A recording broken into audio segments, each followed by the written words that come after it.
Hello, true crimerers. This is another true crime in a short amount of... I don't know what the little hippity hop was. I'll edit that out. He did not edit it out.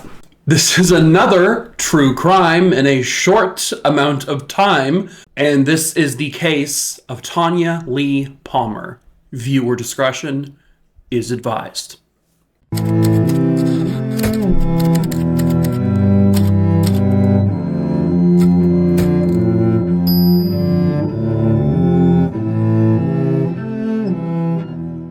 Real quick before we get started, of course, please make sure you subscribe to the channel if you're into true crime. I tell 3 true crime stories a week, Mondays, Wednesdays, and Fridays here on YouTube. I also tell short form true crime stories over on TikTok.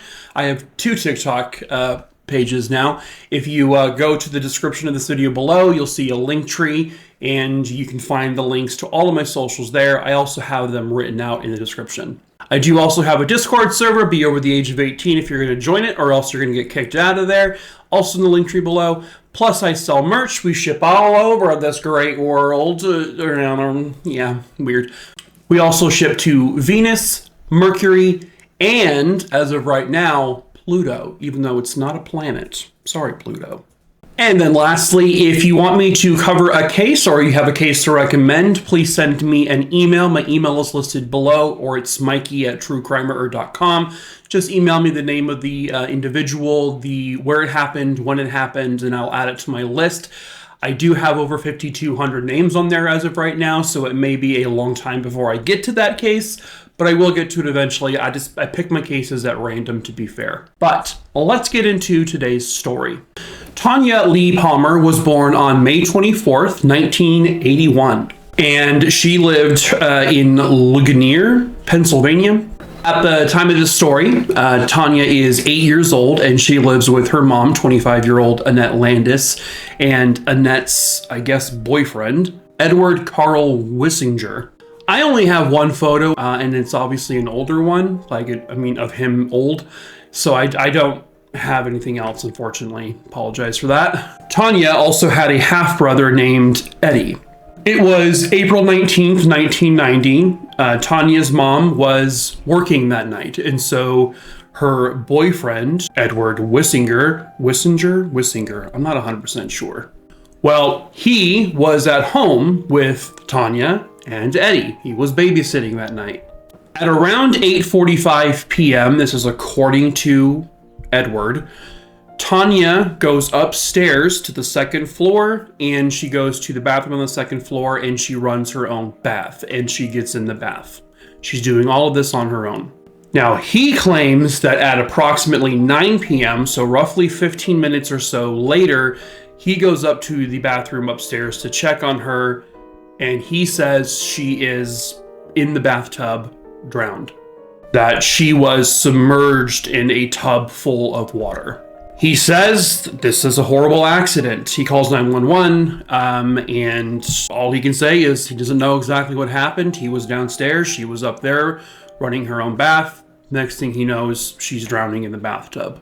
The coroner, apparently, when they did the autopsy on her, they said that the results were inconclusive, meaning that the cause of death, obviously she drowned, but the manner of death was what was inconclusive. They could not determine if this was truly an accident or if this was something more nefarious, like a homicide. There were people who weren't believing Edward's story about how this all played out, and there were people in the community who were saying, what if he killed her? So when Tanya's body was then taken to the funeral home to get prepared for her funeral, the funeral home director noticed that Tanya's body had bruises on them. But the thing is they only showed up, the bruises only showed up after he began to use the embalming fluid. They weren't noticeable beforehand. So the authorities would bring in a second pathologist, an expert named Dr. Cyril Wecht. This is a guy who's known not only all over the country, but he's a worldwide known expert. And so he runs a second autopsy on Tanya before she is laid to rest. And so he confirms that there were bruises that showed up after the embalming fluid was used. She had bruises on the top of her feet and along the arches of her feet. And so what he determined was that these bruises indicated that Tanya was being held by her feet and then either just like dangled above the tub or being forced into the tub upside down. And then her head was underwater during all of this, and that's what caused her to drown. But someone obviously had to do that. Dr. Cyril Wecht also found bruising on her arms and I guess around her head. And he says that was consistent with someone who is trying to basically free themselves. And she probably smacked her head against the tub walls, the floor of the tub. And her arms were also hitting the tub forcibly because she was probably trying to escape the clutches of whoever was doing this. The bruises, because they didn't show up really until after the embalming fluid was put in, basically helped them determine that those bruises were very, very fresh, that they happened literally minutes before she died. So Dr. Cyril Wecht said that the cause of death was drowning, but the manner of death was no longer inconclusive. He now said that this was absolutely caused from a traumatic event. Her manner of death was murder. It was homicide. Somebody did this to her. Somebody killed this 8-year-old girl. The exact cause of death was asphyxiation due to drowning.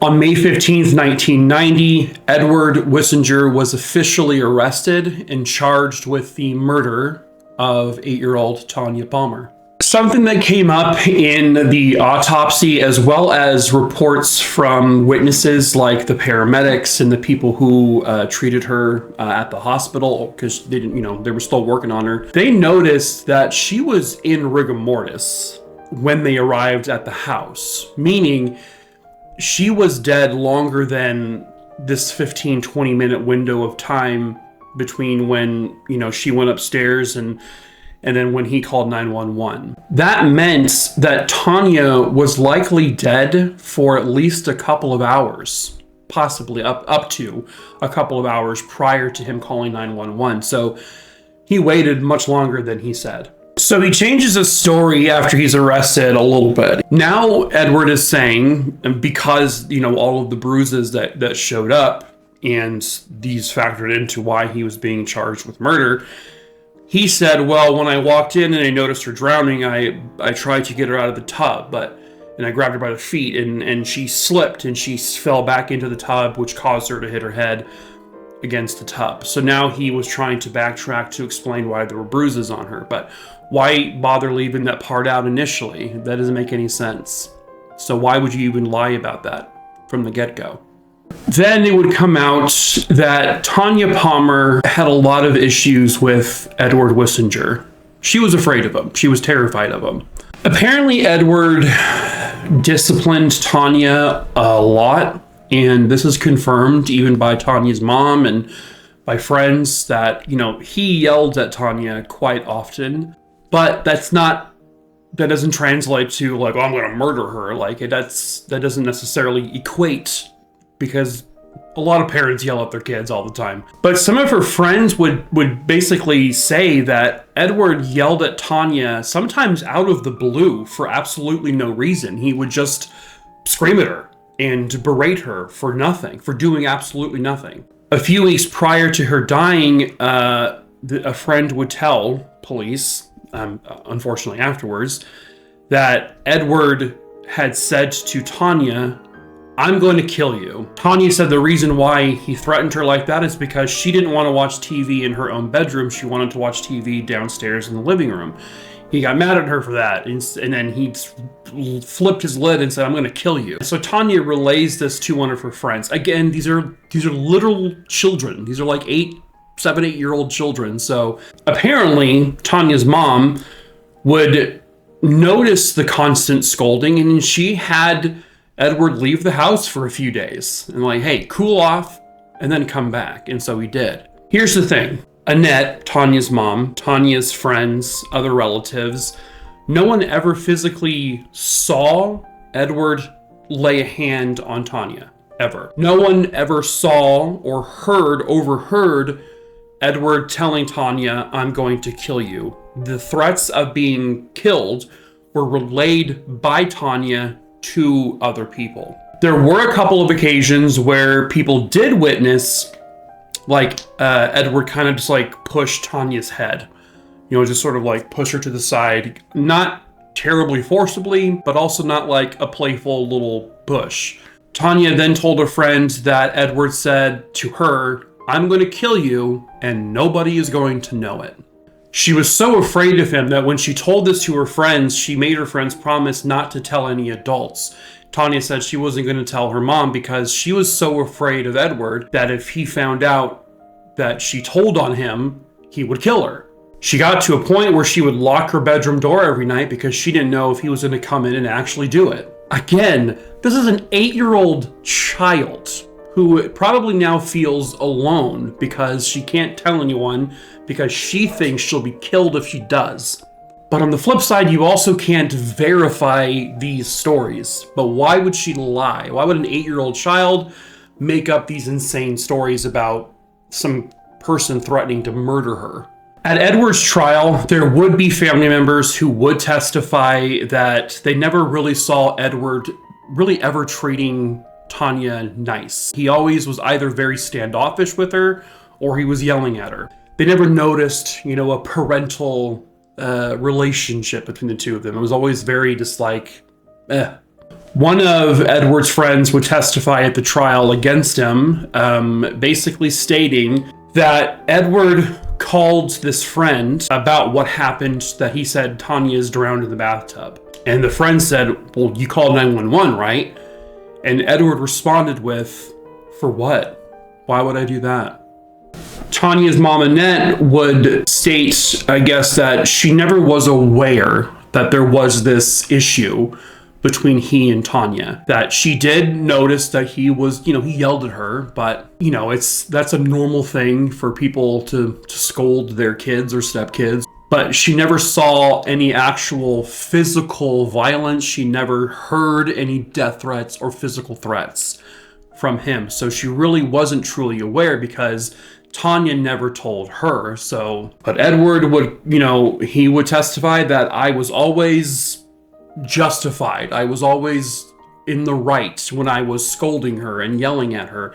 It was always for a particular reason because she was misbehaving or doing something that bothered him. But he said that's as far as he ever went. He says he never threatened her. He never, hurt her or anything like that. And he maintained his innocence the entire time. He said, "I did not kill her. It was an accident.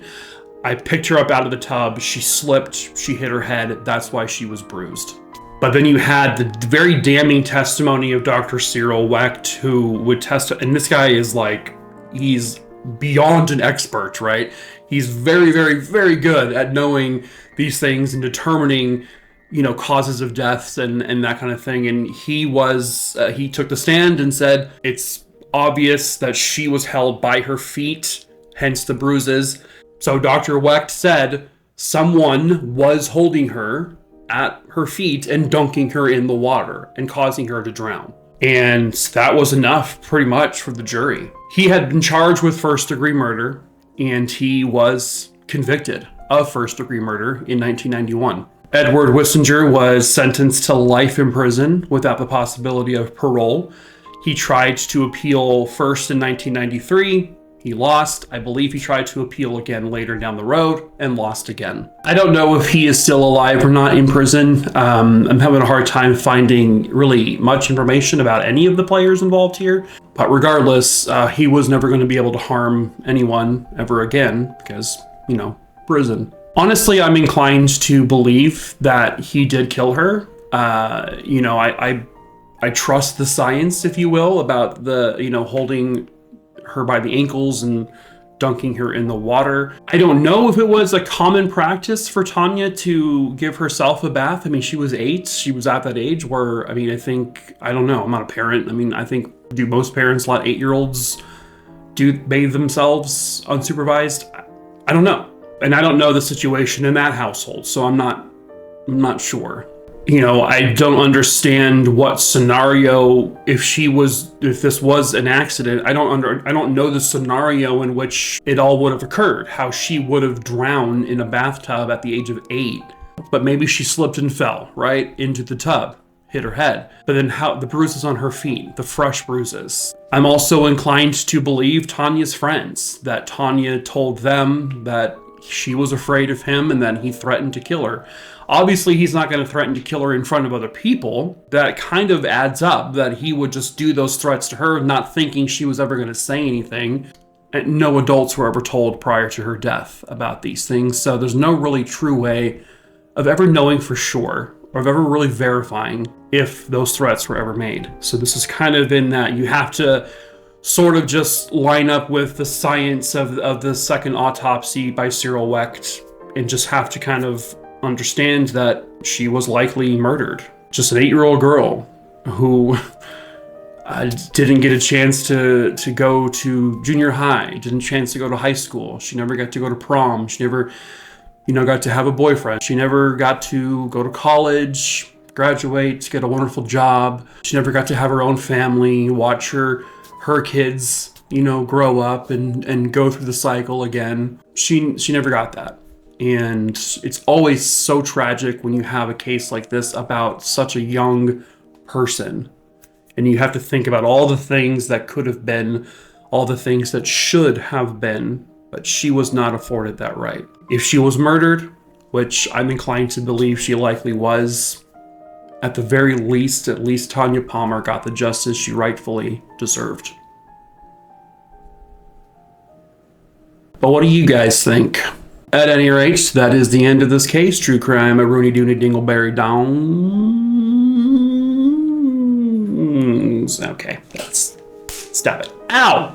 Son of a titwinkle. That hurt. Titwinkle?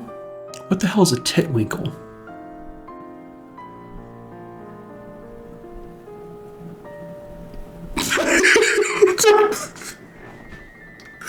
I don't know what that face was. I do apologize. Do I? Do I apologize? Do I really? Am I really sorry for saying titwinkle and scolding myself on camera? What is happening? Mike, if that even is your real name. It isn't. It's not. My real name is Periwinkle. That's a lie. Have I even told a single truth so far? No, but yes, but maybe, but no, but yes. This is Halloween. This is Halloween. That's probably copyright. Don't sing that song. You'll probably be in trouble. All right. No, this is a hot mess. This is not at all a proper goodbye or a proper send-off. So I don't,